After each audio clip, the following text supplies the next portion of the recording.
മഹാന്മാരായ പ്രവാചകന്മാരുടെ ചരിത്രമൊക്കെ പരിശോധിക്കുമ്പോൾ നിരവധിയായ മാതൃകകൾ നമുക്ക് കാണാൻ കഴിയും. നൂഹ് നബി അലൈഹിസ്സലാം കപ്പൽ നങ്കൂരമിട്ട ശേഷം തൻ്റെ അനുയായികളോടൊപ്പം നേരെ പോയത് കാർഷിക വൃത്തി ചെയ്യാനായിരുന്നു. മഹാനായ യൂസുഫ് നബി അലൈഹിസ്സലാമിൻ്റെ ചരിത്രം ഞാൻ നിങ്ങൾക്ക് പറഞ്ഞു തന്നിട്ടുണ്ട്, മുമ്പൊരു വീഡിയോ ചെയ്തിട്ടുണ്ട്. 7 വർഷം അതിയായ ക്ഷാമം വന്ന സമയത്ത് മഹാനായ യൂസുഫ് നബി അലൈഹിസ്സലാമിൻ്റെ കൃത്യമായ ഇടപെടൽ, ഒരു ഭരണാധികാരിയുടെ നൈപുണ്യം, ആസൂത്രിതമായ നടപ്പാക്കലുകൾ മുഖേനയാണ് അവർക്ക് വലിയ ഒരു ദാരിദ്ര്യത്തിൽ നിന്ന് മോചിതരാകാൻ കഴിഞ്ഞത്. അത്തരത്തിൽ മഹാന്മാരായ പ്രവാചകന്മാർ, അവർ മാത്രമല്ല ഖലീഫമാർ, മഹാനായ ഉസ്മാൻ ബിൻ അഫ്ഫാൻ റളിയല്ലാഹു അൻഹു തൻ്റെ വാർദ്ധക്യകാലത്തിലും കൃഷി ചെയ്തുകൊണ്ടിരിക്കുകയാണ്.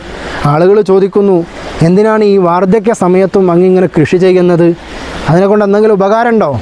ആ സമയത്ത് മഹാനായ ഉസ്മാൻ റളിയല്ലാഹു അൻഹു പറഞ്ഞത്, ഞാൻ നല്ല എന്തെങ്കിലുമൊക്കെ കാര്യം ചെയ്തുകൊണ്ടിരിക്കുമ്പോൾ മരണപ്പെടുക എന്ന് പറയുന്നത് ഞാൻ വളരെയധികം ഇഷ്ടപ്പെടുന്ന കാര്യമാണ് എന്ന്.